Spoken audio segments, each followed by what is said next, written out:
Thank you. Thank you very much.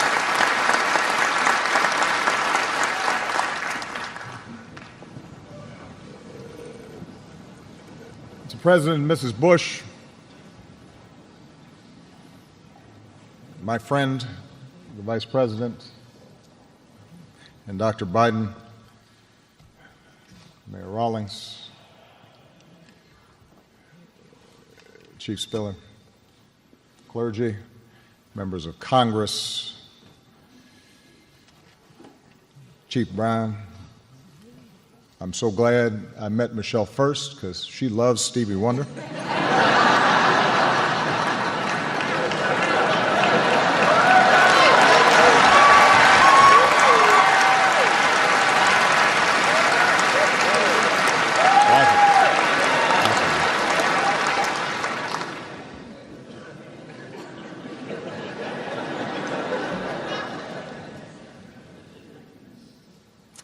But most of all, to families and friends and colleagues and fellow officers. Scripture tells us that in our sufferings there is glory, because we know that suffering produces perseverance. Perseverance, character. And character, hope. Sometimes the truths of these words are hard to see. Right now, those words test us, because the people of Dallas, people across the country, are suffering.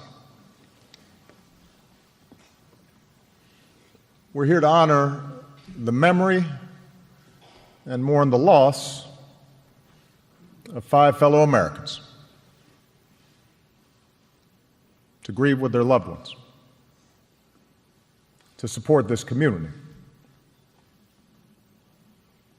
to pray for the wounded, and to try and find some meaning amidst our sorrow. For the men and women who protect and serve the people of Dallas, last Thursday began like any other day. Like most Americans, each day you get up, probably have too quick a breakfast, kiss your family goodbye, and you head to work. But your work and the work of police officers across the country is like no other. For the moment you put on that uniform, you have answered a call that at any moment, even in the briefest interaction, may put your life in harm's way. Loren Aarons, he answered that call. So did his wife, Katrina. Not only because she was the spouse of a police officer, but because she's a detective on the force. They have 2 kids, and Loren took them fishing and used to proudly go to their school in uniform. And the night before he died, he bought dinner for a homeless man.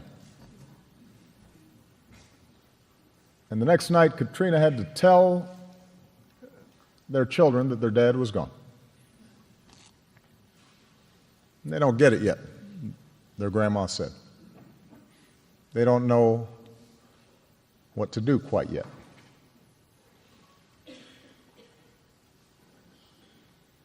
Michael Kroll answered that call.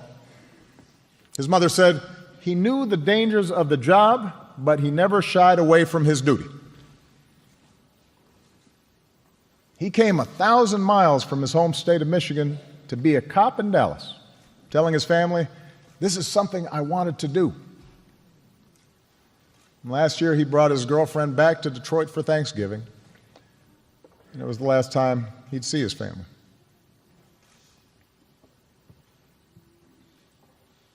Michael Smith answered that call. In the Army, and over almost 30 years working for the Dallas Police Association, which gave him the appropriately named Cops Cop Award. A man of deep faith. When he was off duty, he could be found at church or playing softball with his two girls. Today, his girls have lost their dad, for God has called Michael home.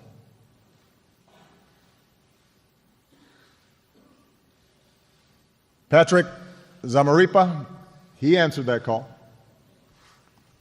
Just 32, a former altar boy who served in the Navy and dreamed of being a cop.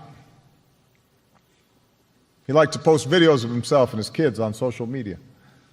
And on Thursday night, while Patrick went to work, his partner Christy posted a photo of her and their daughter at a Texas Rangers game and tagged her partner so that he could see it while on duty. Brent Thompson answered that call. He served his country as a Marine. And years later, as a contractor, he spent time in some of the most dangerous parts of Iraq and Afghanistan. And then a few years ago, he settled down here in Dallas for a new life of service as a transit cop. And just about 2 weeks ago, he married a fellow officer. Their whole life together waiting before them.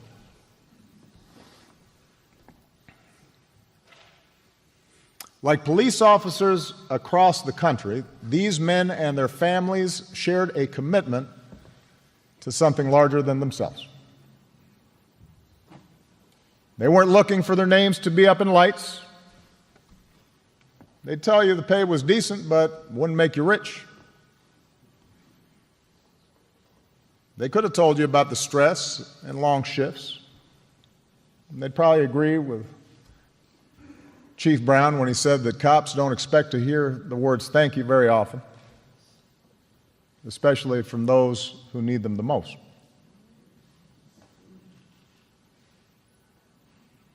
No, the reward comes in knowing that our entire way of life in America depends on the rule of law.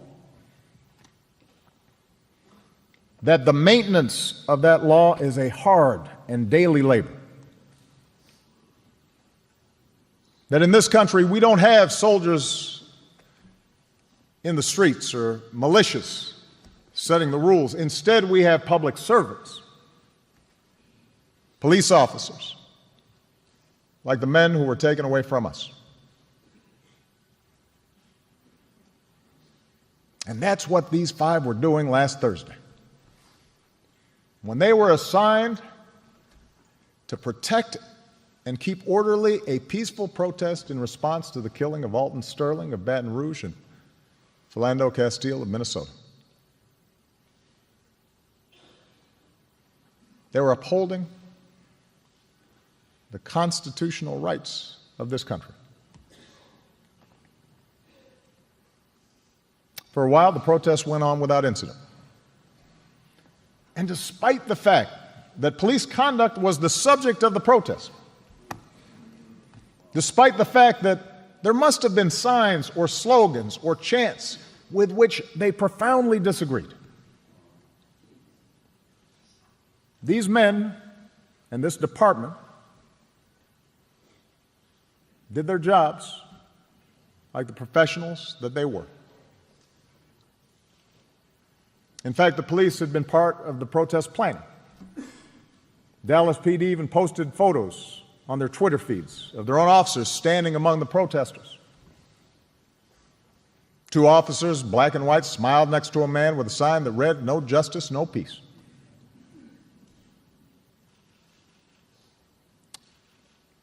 And then around 9 o'clock, the gunfire came. Another community torn apart, more hearts broken, more questions about what caused and what might prevent another such tragedy.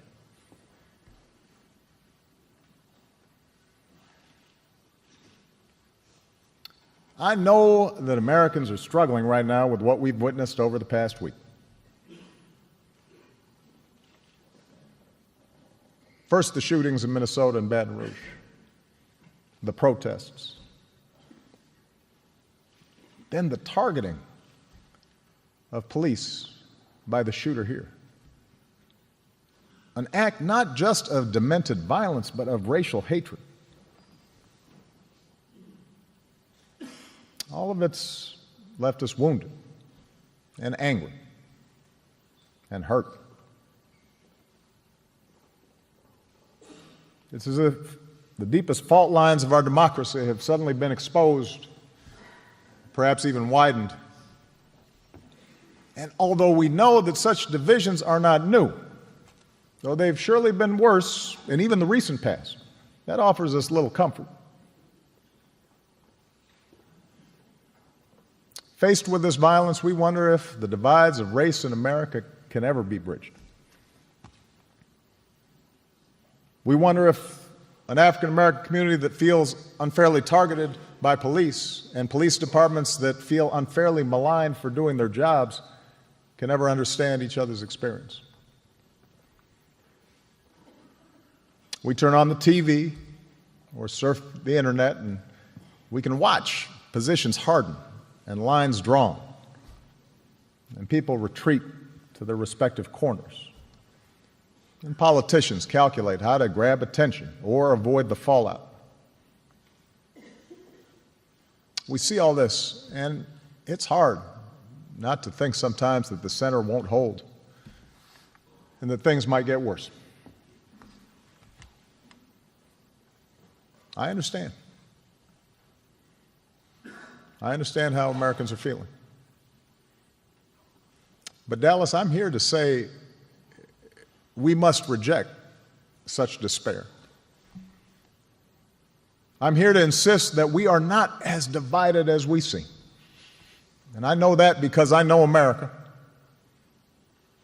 I know how far we've come against impossible odds.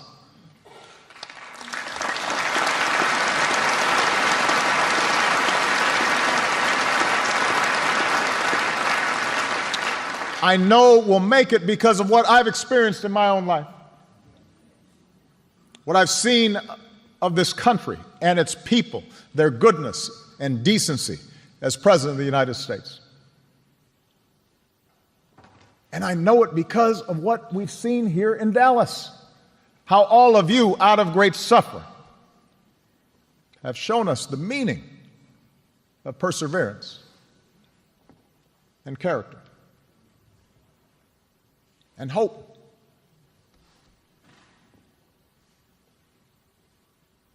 When the bullets started flying, the men and women of the Dallas police, they did not flinch and they did not react recklessly.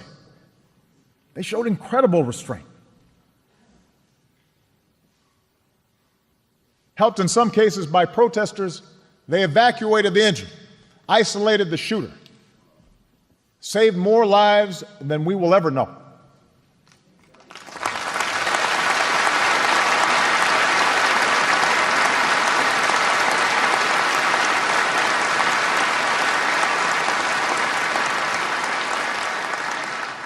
We mourn fewer people today because of your brave actions.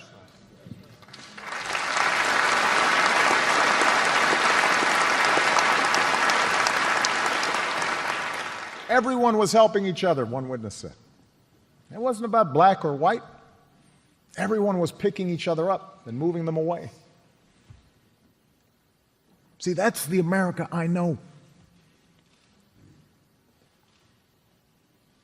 The police helped Shetamia Taylor as she was shot, trying to shield her 4 sons. She said she wanted her boys to join her to protest the incidents of black men being killed. She also said to the Dallas PD, "Thank you for being heroes." And today, her 12-year-old son wants to be a cop when he grows up. That's the America I know.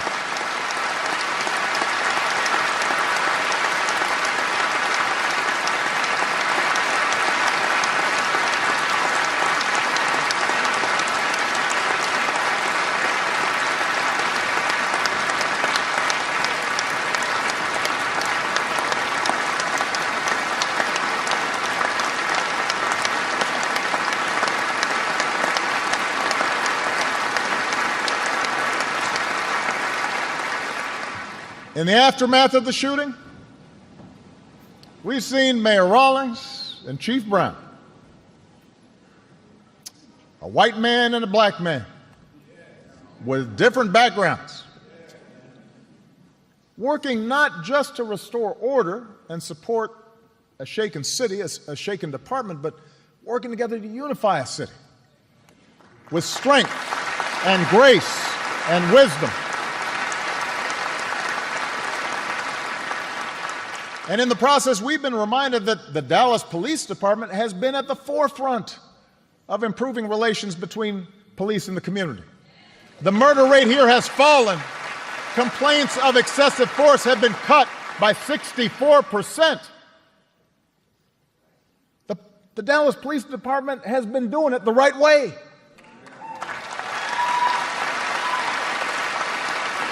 And so, Mayor Rawlings and Chief Brown, on behalf of the American people, thank you for your steady leadership. Thank you for your powerful example.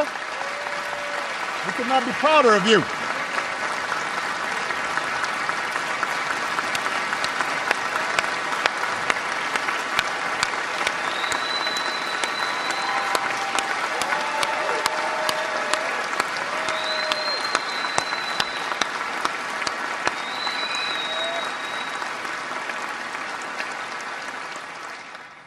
These men, this department, this is the America I know. And today in this audience, I see people who have protested on behalf of criminal justice reform, grieving alongside police officers. I see people who mourn for the 5 officers we lost, but also weep for the families of Alton Sterling and Philando Castile. In this audience, I see what's possible. I see what's possible when we recognize that we are one American family, all deserving of equal treatment, all deserving equal respect, all children of God. That's the America I know.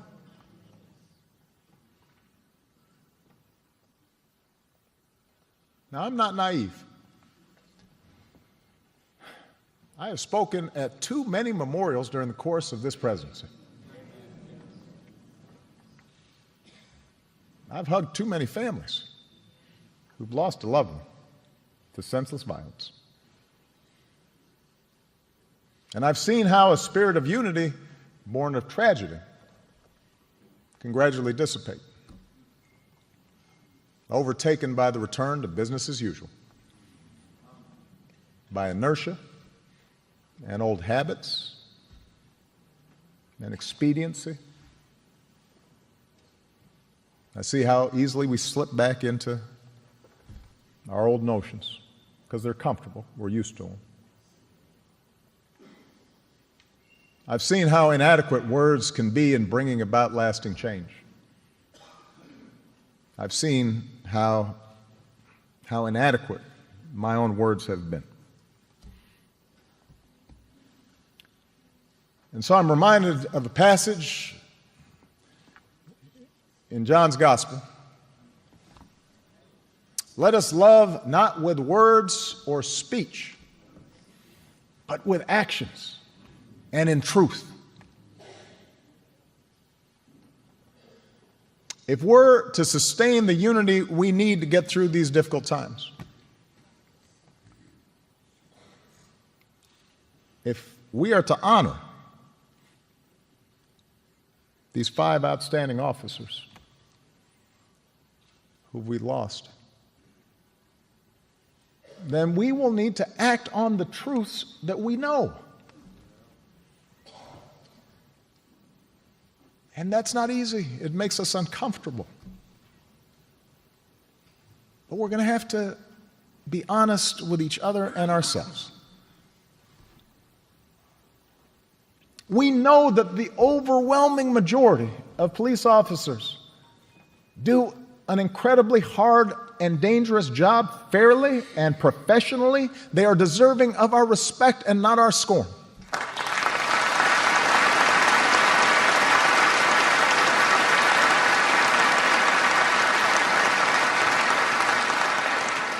And when anyone, no matter how good their intentions may be, paints all police as biased or bigoted, we undermine those officers we depend on for our safety. And as for those who use rhetoric suggesting harm to police, even if they don't act on it themselves, well, they not only make the jobs of police officers even more dangerous, but they do a disservice to the very cause of justice that they claim to promote.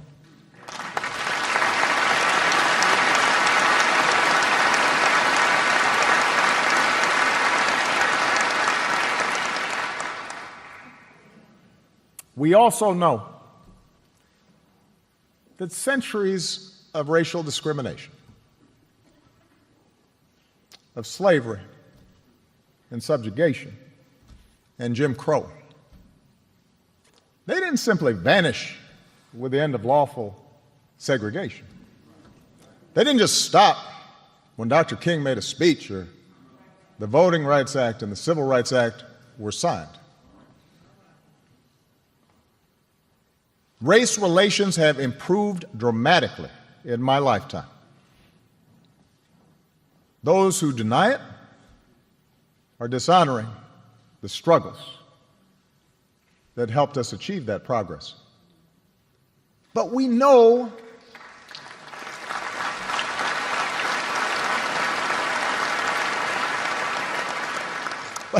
but America, we know that bias remains. We know it. Whether you are black or white or Hispanic or Asian or Native American or of Middle Eastern descent, we have all seen this bigotry in our own lives at some point. We've heard it at times in our own homes. If we're honest, perhaps we've heard prejudice in our own heads and felt it in our own hearts. We know that. And while some suffer far more under racism's burden, some feel to a far greater extent discrimination's sting. Although most of us do our best to guard against it and teach our children better, none of us is entirely innocent.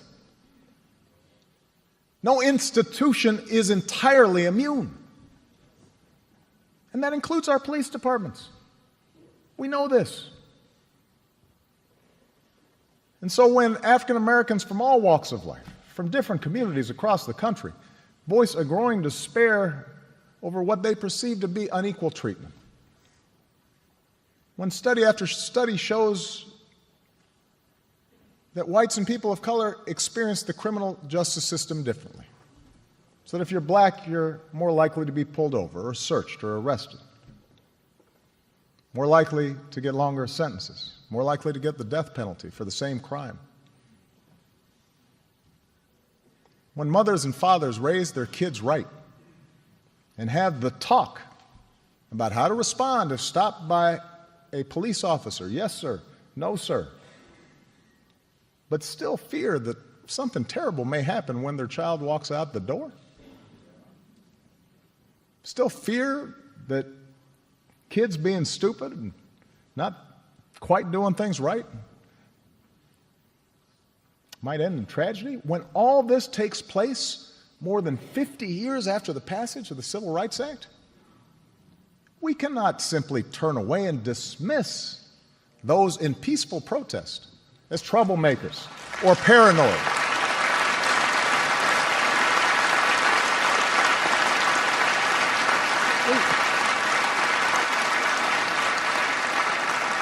We can't simply dismiss it as a symptom of political correctness or reverse racism.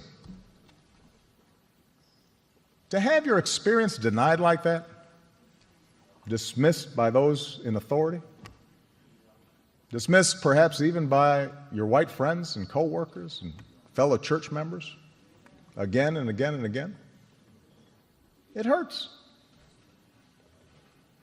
Surely we can see that, all of us.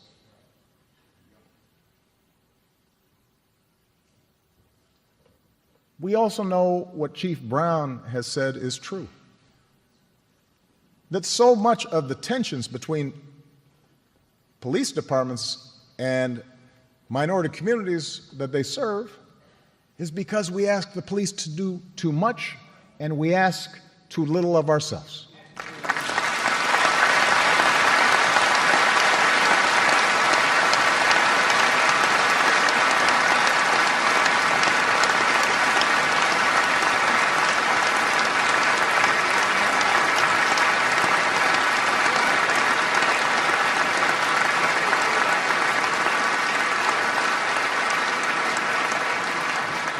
As a society, we choose to underinvest in decent schools. We allow poverty to fester so that entire neighborhoods offer no prospect for gainful employment. We refuse to fund drug treatment and mental health programs. We flood communities with so many guns that it is easier for a teenager to buy a Glock than get his hands on a computer or even a book.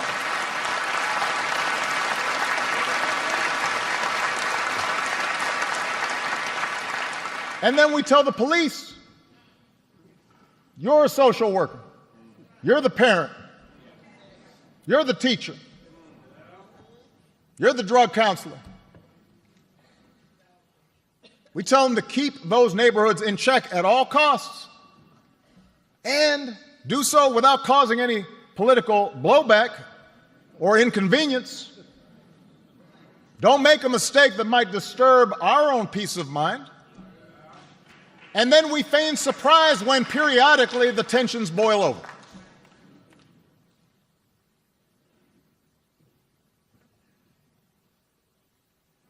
We know those things to be true. They've been true for a long time. We know it. Police, you know it. Protesters, you know it. You know how dangerous some of the communities where these police officers serve are. And you pretend as if there's no context.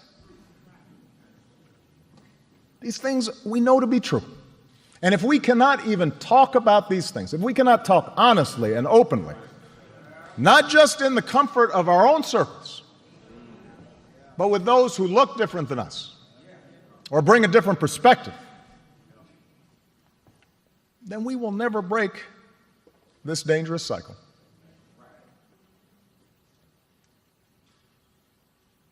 In the end, it's not about finding policies that work. It's about forging consensus and fighting cynicism and finding the will to make change.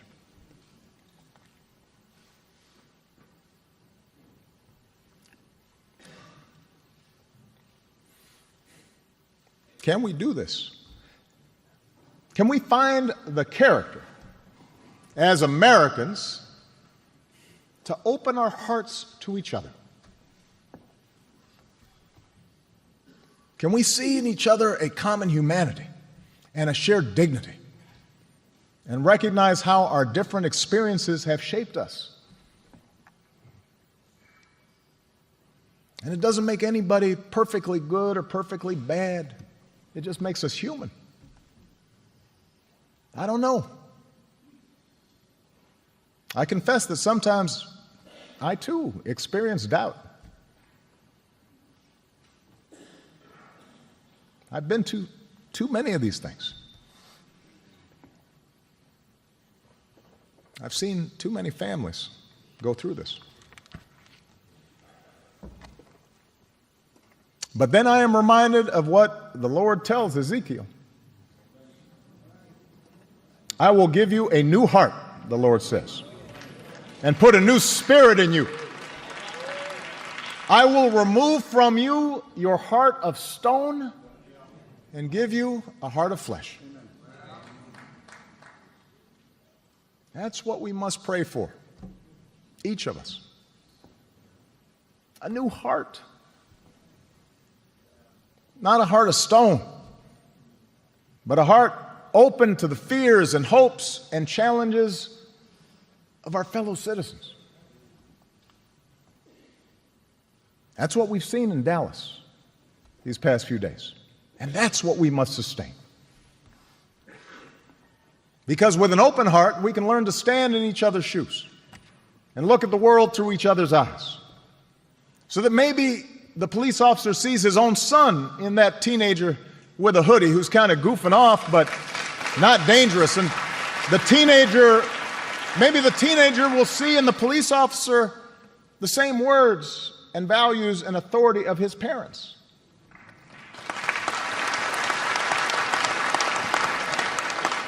With an open heart, we can abandon the overheated rhetoric and the oversimplification that reduces whole categories of our fellow Americans, not just to opponents, but to enemies. With an open heart, those protesting for change will guard against reckless language going forward. Look at the model set by the 5 officers we mourn today. Acknowledge the progress brought about by the sincere efforts of police departments like this one in Dallas. And embark on the hard but necessary work of negotiation, the pursuit of reconciliation. With an open heart, police departments will acknowledge that just like the rest of us, they're not perfect. That insisting we do better to root out racial bias is not an attack on cops, but an effort to live up to our highest ideals.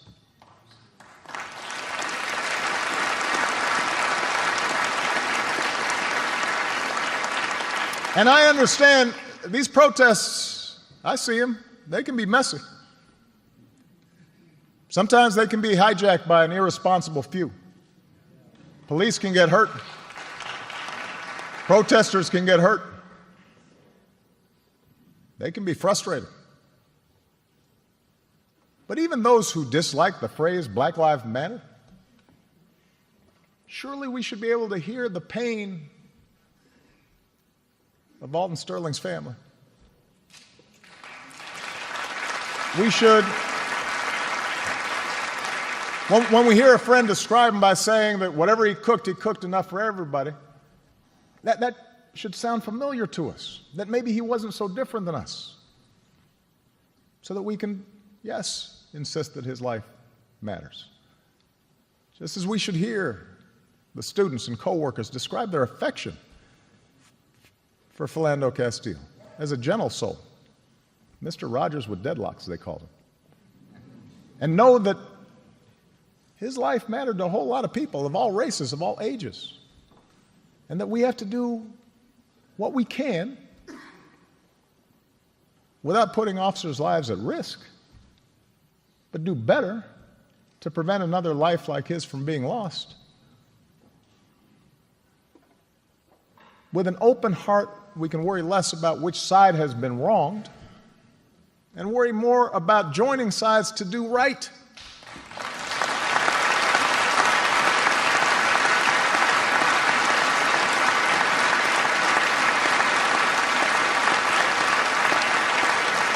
Because the vicious killer of these police officers, they won't be the last person who tries to make us turn on one another. The killer in Orlando wasn't, nor was the killer in Charleston. We know there is evil in this world. That's why we need police departments.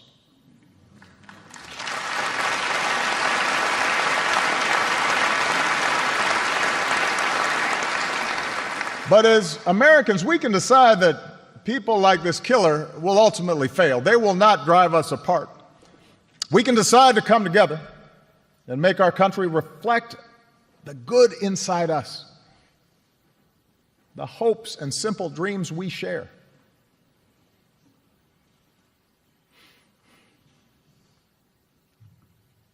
We also glory in our sufferings because we know that suffering produces perseverance. Perseverance, character, and character, hope. For all of us, life presents challenges and suffering. Accidents, illnesses, the loss of loved ones. There are times when we are overwhelmed by sudden calamity, natural or man-made. All of us, we make mistakes. And at times we are lost. And as we get older, we learn we don't always have control of things.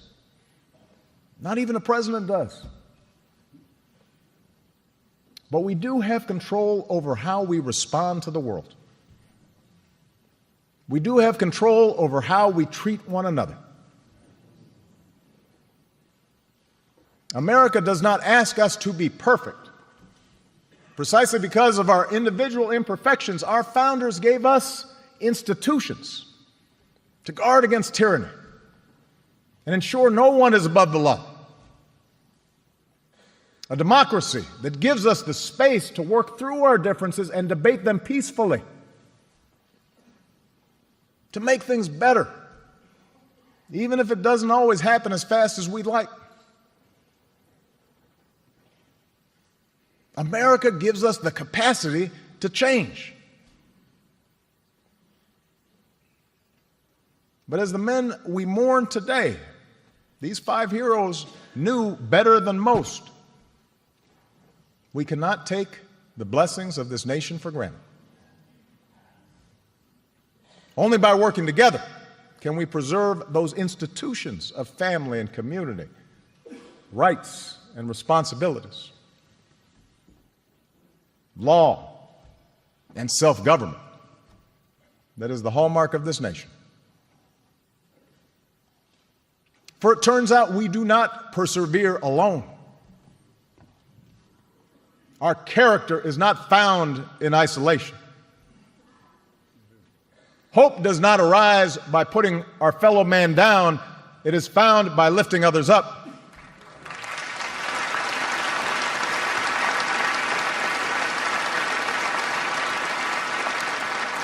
And that's what I take away from the lives of these outstanding men. The pain we feel may not soon pass, but my faith tells me that they did not die in vain. I believe our sorrow can make us a better country. I believe our righteous anger can be transformed into more justice and more peace. Weeping may endure for a night, but I'm convinced joy comes in the morning. We cannot match the sacrifices made by officers Zamarripa and Ahrens, Kroll, Smith, and Thompson. But surely we can try to match their sense of service. We cannot match their courage, but we can strive to match their devotion. May God bless their memory. May God bless this country that we love.